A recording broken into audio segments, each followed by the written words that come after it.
Salutations to the lotus feet of my spiritual master, Sri Siva Shankar Baba of Kelambakam, Chennai, India. And thank you to my Panise Guru, Oduvar Sami Dandapani of Lewisham Sivan Koil, London. Padal Maasil Veenaiyum Thirukkurundogai. Ragam Ragamaligai Purvik Kalyani Kannada. Thalam Adi Oor Pudu Padiyavar Thirunaavukkarasar Tirumurai 5. Shankaram, Siva Shankaram. Let us look at the history of this song. Now once there was a Munivar, a Rishi, a sage called Vagisar, and he was doing penance, severe penance in Mount Kailash where Shiva, Lord Shiva resides. At that time, Ravana was approaching, he was actually going towards Sri Lanka, and he saw Mount Kailash being in his way. So he basically wanted to lift the Parvat, and he knew basically that Lord Shiva was there. He wanted to take it away and take it to Sri Lanka. But that is quite ignorant of him, right? Because Lord Shiva is sitting at a particular place knowing very well about everything and why he is sitting there. So he's got a purpose for sitting that place. So Nandi intervenes. He tells Ravana, please don't do this. You're going to disturb Lord Shiva's penance. But let's not go too much into details. But then Ravana actually lifts him and lifts Mount Kailash, and Lord Shiva's penance is disturbed, and he presses the mountain with his toe and Ravana is actually being crushed under that. Now listening to the jerks of the mountain shaking and also of Ravana's cries, Vagisha's penance is also disturbed. So he wants to see who is this person. So he goes there, he sees Ravana, and he tells Ravana, you are a Samavedi, a person who chants Samavedam. You know, Lord Shiva loves Samavedam. Why don't you chant it and then relieve yourself of this anguish? So he chants Samavedam. Lord Shiva is like, he's very pleased, he's like dancing, and he releases his toe, and Ravana then goes away. Now Nandi says, see, what Ravana did was incorrect, and he was being punished by Lord Shiva. You came and relieved him. So you have intervened in that. No, you shouldn't have done that. So now he curses him. He says, you go and live a life on the earth, and you see how many troubles, how life takes you, or how you lead your life through all these troubles, and then you come back to Lord Shiva. So Vagisar is born as Marul Nikiyar. Basically Thirunaavukkarasar, okay, in his before he got the name Thirunaavukkarasar, he was called Marul Nikiyar, and Marul Nikiyar had a sister called Tilagavati. So at an early age itself they lose their parents, and Tilagavati is also married. She's married to a kind of soldier who needs to go to a war. So immediately when she's married, this soldier goes and he dies in the war. So looking at all this tragedy, Thirunaavukkarasar, Marul Nikiyar cannot take this tragedy. He says he wants to go into spiritualism because he's already a spiritualist, he's already a spiritual person being in his previous life, Vagisar, right? So he goes into Jainism because that was what was prevalent at that time. And he learns the teachings of Jainism. He's sitting in that school studying everything. But here Tilagavati is always praying to Lord Shiva because she's a big Shiva Bhakta, Shiva devotee, and she wants her brother to be in Shaivism rather than go into Jainism. Nothing against any of the religions, but she had that preference. Now she prays to Lord Shiva, and Lord Shiva says, don't worry, I will sort it out, and he gives Thirunaavukkarasar or Marul Nikiyar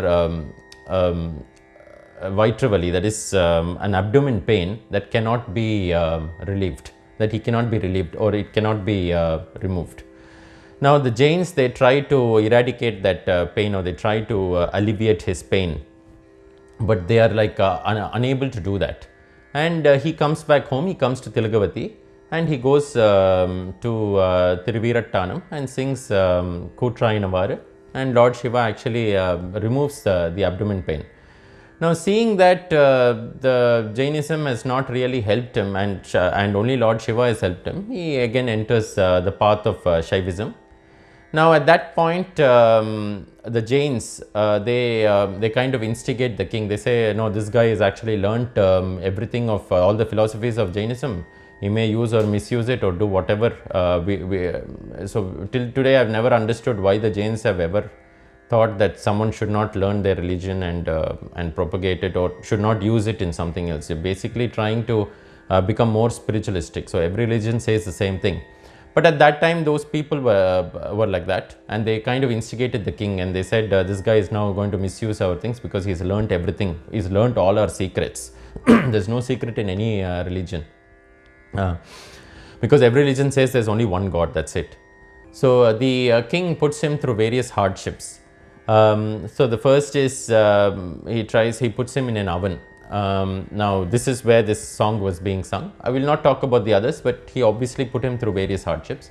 And just imagine putting yourself into an oven and sitting there for 5 days. So he's put him into a kiln, a furnace, okay, and they thought, okay, he will burn to death basically if he's put, or slow burning if he's been put there for 5 days.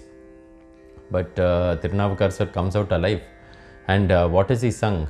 He sung this beautiful padigam, Maasil Veenaiyum. Thirunaavukkarasar only spoke tattvangal, that is, he spoke realities or the elements of truth in his songs. Now he was more a mature adult rather than like a child like Thirunyana Sambandar, or as a teenage boy like Sundaramurti Nayanar. So his devotion towards Shiva was very different, was more adult-like, and it was like more like a father-son relationship, or something around those lines. Now in this song also, as I said, he spoke only realities or truths of life. He says something like, you are always feeding your bodies, you are never feeding your soul. So you always you are trapped in this kind of life and death cycle, birth and death cycle, and you keep coming back to the earth. How long you will keep on looking at all these materialistic things and keep coming back? Why don't you feed your soul? Why don't you say Om Namah Shivaya? Why don't you embrace the Lord? Why don't you embrace Shiva and then get his feet and then never come back to this earth? So such were the beautiful sayings of Thirunaavukkarasar. You must enjoy his poems when you actually read them. They give you so much of tears in your eyes when you actually go into the song and when you delve into them. Thirunaavukkarasar never sang this song in any koil, in any temple. He sang this right in the limestone kiln, in the furnace where he was actually burning. So you can also sing this song when you're having burning problems, when you have problems in your life and you are unable to get rid of them, or you're unable to find a solution. Then the only solution is one, with the guy inside. Now the purpose of all these songs is for us to feel the love of Shiva and to progress spiritually. The more we sing these Thevarams, the deeper our understanding. For people with limited time, you can sing the first and the last stanza of this padigam and get the grace of Lord Shiva. Shankaram, Siva Shankaram.